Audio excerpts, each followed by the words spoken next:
Hi hello welcome to our channel. ఈరోజు మన ముందు గెస్ట్ అయితే బొమ్మల చెరువు శ్రీరాములు గారు అయితే మనతో ఉన్నారు. టీడీపీ స్పోక్ పర్సన్ సార్ అయితే. Hi sir. Sir Mudragada Padmanabham గారు చనిపోయారు. సో అంటే బాగా ఇష్యూ నడుస్తుంది, అంటే నిన్నటి నుంచి వైరల్ అవుతుంది. ఏం చెప్తారు సార్? అంటే దీని గురించి ఏం చెప్తారు? లైక్ ఎలా చనిపోయాడు అంటే రకరకాల ఊహాగానాలు అయితే వస్తున్నాయి, రకరకాలు వస్తున్నాయి. ఎలా చనిపోయారు? ఇప్పుడు చనిపోయిన తర్వాత వయోభారము, అనారోగ్యము, వయసు మీద పడటము ఇవన్నీ వచ్చినాయి కదా. ఆయన దాదాపు వయసు నాకు తెలిసి ఇప్పుడు 73 ఏళ్ళు ఎంతో ఉన్నట్టుంది. 53లో పుట్టాడు ఆయన. ఇప్పుడు దాదాపు 72, 73 ఏళ్ళు వయసు. సో సహజంగానే కొంత రాజకీయ ఒత్తిళ్ళు, కొంత ఇబ్బందులు, కొంత పర్సనల్ సమస్యలు ఏవో ఉంటాయి. అవి ఏ ఉన్నాయి అనేది మనం చెప్పలేము. రాజకీయంగా కూడా కొంత ఒత్తిళ్ళు ఉంటాయి. లేదంటే మనము ఒకప్పుడు బాగా ఎంపీగా, ఎమ్మెల్యేగా, మంత్రిగా రానిచ్చినాం, తర్వాత రాలేకపోయాము అని ఏమన్నా మనసులో ఉందో, ఇవన్నీ కూడా చెప్పలేము. మనిషికి ఇంట్లో 10 మంది ఉంటే 10 మందితో కూడా పంచుకోలేని బాధలు ఉంటాయి ఆ వయసు వచ్చిన తర్వాత. ఈ చరిత్ర చూసుకుంటే వెనకాల ఇప్పుడు చూసాం కదా మనము, గొప్ప గొప్ప మహానాయకులు ప్రపంచంలో కానీ, దేశంలో కానీ, రాష్ట్రంలో కానీ. Pure in its form with grace made noble.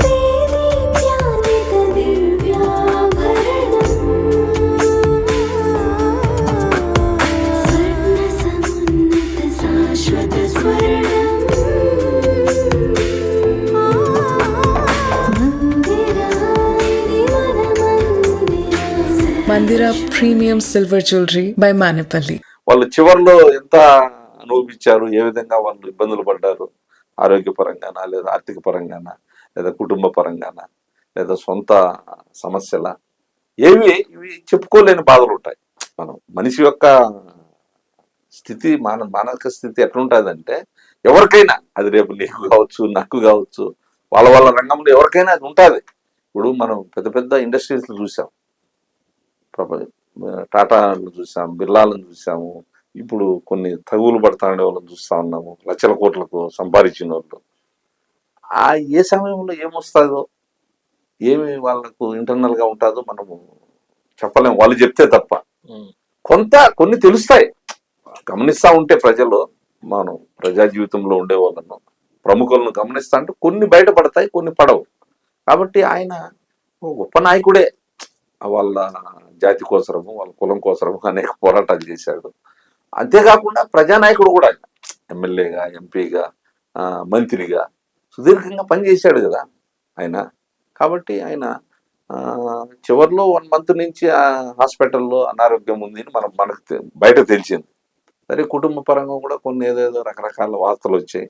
ఇప్పుడు చనిపోయిన తర్వాత కుమార్తెను కూడా అక్కడ దగ్గరలో నిన్న చూసాం మనము. అక్కడ ఏదో ఘర్షణ పడ్డారు, వాళ్ళని రానిలేదు అని. మరి వాళ్ళ ఇంటర్నల్ గా కుటుంబ పరంగా ఏమున్నాయో. కాబట్టి చనిపోయిన తర్వాత మనం అంత వివాదాస్పదం ఎందుకు మనం మాట్లాడాలి? చనిపోయాడు ఆయన, వాళ్ళ కుటుంబ వ్యవహారం అది. కుటుంబంలో ఏమున్నాయో తెలియదు. లేదు తల్లి, కొడుకు, లేదా వాళ్ళకు వారసులు ఎవరున్నారు, వాళ్ళ మధ్యలో ఏమున్నాయో. ఏదైతేనేమో ఆమె కొంత అడ్డుకున్నారట, ఎవరిని? కూతుర్ని. అయితే ఇంకా కూతురు కదా, రక్తం పంచుకుని పుట్టినామె. నేను చెప్పేది, అడ్డుకోకుండా ఆమెను ఏదైనా ఆ పార్థివ దేహాన్ని చూస్తే తప్పు లేదు కదా. ఎవరైనా కానీ శత్రువు చనిపోతేనే పోతారు కదా, రాజకీయాల్లో కానీ, బంధుత్వ పరంగా కానీ, ఇంకో రకరకాల ఈ హత్యలు, లేదంటే ఇంకో రకంగా కాకుండా, ఈ ఫ్యాక్షన్ గొడవలు ఉండేట్టు కాకుండా, ఆ విధమైనటువంటి మరణాన్ని వాళ్ళ కుటుంబంలో వాళ్ళు ఎందుకో అది మనకైతే చెప్పలేము మనము. ఆమెను రానిస్తే మంచిది, రానికపోతే అది వాళ్ళ ఇష్టం. అది మనమైతే వివాదాస్పదముగా మాట్లాడేది కూడా సభ్యత కాదనిపిస్తుంది. జగన్ గారు రాకపోవడం అన్నదే పెద్ద కాంట్రవర్సీ లాగా మారింది. అంటే పార్టీ కోసం ఎంతో చేశారు పద్మనాభం గారు కావచ్చు. జగన్ గారు రాకపోవడం అండ్ పవన్ కళ్యాణ్ గారు, చంద్రబాబు గారు వెళ్తున్నారని వార్తలు వస్తున్నాయి. దీని గురించి ఏం చెప్తారు? అంటే ఇప్పుడు పవన్ కళ్యాణ్ గారు కూడా గతంలో మాట్లాడారు కదా ముద్రగడ్డతో. అనేక మంది వాళ్ళ పార్టీ వ్యక్తులు కూడా పోయి మాట్లాడారు, ప్రముఖులు, రాష్ట్రంలో జనసేనలో ఉండేవాళ్ళు. ఇంకా తెలుగుదేశం అంటావా, చంద్రబాబు నాయుడు దగ్గర, రామారావు దగ్గర ఆయన పనిచేసినోడే కదా. ఎంపీగా చేశాడు, ఎమ్మెల్యేగా చేశాడు, మంత్రి చేశాడు ముద్రగడ పద్మనాభం. కాబట్టి ఆ, రాజకీయాల్లో వ్యతిరేకం ఉండొచ్చు, శత్రుత్వం అని కూడా అన్నాను నేను, వైరువర్గం అనొచ్చు. అంటే అంటుంటారు కదా ఆ, సార్, రాజకీయాలలో అదే. పర్మనెంట్ శత్రువులు ఆ. పర్మనెంట్ మిత్రులు. కాబట్టి ఇప్పుడు రాజశేఖర రెడ్డి చనిపోయాడు, మొట్టమొదటి చంద్రబాబు పోయాడు కదా, బద్ధశత్రువులు రాజకీయాల్లో, మంచి స్నేహం కూడా ఉండింది. ఇప్పుడు రాజీవ్ గాంధీ చనిపోయాడు, ఎన్టీఆర్ గారు చనిపోయారు. మనం అంతా చూస్తున్నాం కదా, రాజకీయాల్లో శత్రుత్వం ఏముంటుంది, మిత్రుత్వం ఏముంటుంది, ఏమి ప్రజలు నిర్ణయించే స్థానం మనకు అది. రాజకీయాల్లో గెలుపోవటం ప్రజల చేతిలో ఉంటాయి, ప్రజలు గెలిపించవచ్చు, ఓడిపించవచ్చు, మనం అన్నిటికీ సిద్ధంగా ఉంటాం. సో కాబట్టి రాజకీయాల్లో వైరువర్గమే ఉంటుంది, కానీ సొంత శత్రుత్వం అనేది ఉండదు, ఉండబోదు కూడా. అది ఉంటే కూడా అది తప్పే అవుతుంది.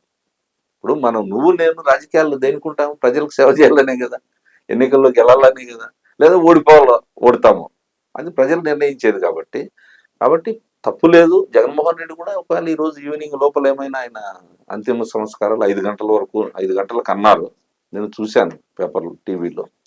ఒకవేళ పోతాడేమో చెప్పలేం కదా. సరే ఇక్కడ హాస్పిటల్కి అయితే రాలేదు కదా, రాలా. రాలేదు. సరే వాళ్ళు నెంబర్ 2లో వాళ్ళ పార్టీ వాళ్ళు పోయి పరామర్శించారు. సరే ఆయనకు ఇంటర్నల్ గా అంత ప్రాధాన్యం ఇచ్చాడా, ఇవ్వలేదా, లేదంటే ఆయనకి ఏదైనా సరైన గుర్తింపు ఉందా లేదా అనే దానికంటే కూడా ఇక చనిపోయాడు ఇంకా వాళ్ళ పార్టీలో వాళ్ళ నిర్ణయం ఎట్లుంటుందో, వాళ్ళ వారసత్వం లేదో, ఒకరో ఇద్దరు ఏదో ఉన్నట్లుండాలి అక్కడ. సో కాబట్టి ఆయన కూడా పోకపోతే అప్పుడు మనం ఏదైనా కొంత స్పందిస్తే బాగుంటుంది. పోకముందే ఆయన ఇంకా అది పోతాడా అనేది ఇంకా తెలియలేదు. 5 వరకు టైం ఉంది కాబట్టి ఆయన అనుకుంటే ఏముంది, పోవచ్చు. మీరు అన్నట్టు పవన్ కళ్యాణ్, లేదా ఆ దహన సంస్కారాలకు పోకపోయినా కూడా ఎవరు చంద్రబాబు నాయుడు గారు లేదంటే పవన్ కళ్యాణ్ గారు తర్వాతైనా పోవచ్చు. నేను పరామర్శించి ఇంట్లో కుటుంబ సభ్యులు పరామర్శించి ఆయనకి శ్రద్ధాంజలి ఘటించి చూస్తున్నాం కదా, ఎవరు బిజీ షెడ్యూల్లో ఉండొచ్చు. సరే జగన్మోహన్ రెడ్డి అది వాళ్ళ పార్టీ నిర్ణయం, పోతే మంచిదే, పోలేదనుకో మీరు చెప్పినట్టు విమర్శ వస్తానే ఉంటారు. అది చూడు ఇంత చేస్తే కూడా మాకు రాలేదు, ఆయన ఎవరూరుకోపోతాడు, ఏదో వైజాగ్ పోయాడు, ఇంకేటుకోబోతున్నాడు, ఆడబోతున్నాడు, ఏడబోతున్నాడు అని వస్తా ఉంది కదా. కాబట్టి ఆయన వాళ్ళలో పెద్ద నాయకుడు కాబట్టి పోవటం కూడా ధర్మము. పోడా అది వాళ్ళ విశేషం. అది చూద్దాం. 5 గంటల వరకు పోతే ఓకే, పోలేదనుకో దాని మీద ఎటువంటి విమర్శ వస్తుంది, ఎటువంటి వ్యతిరేకం వస్తుంది, తర్వాత మాట్లాడాలి.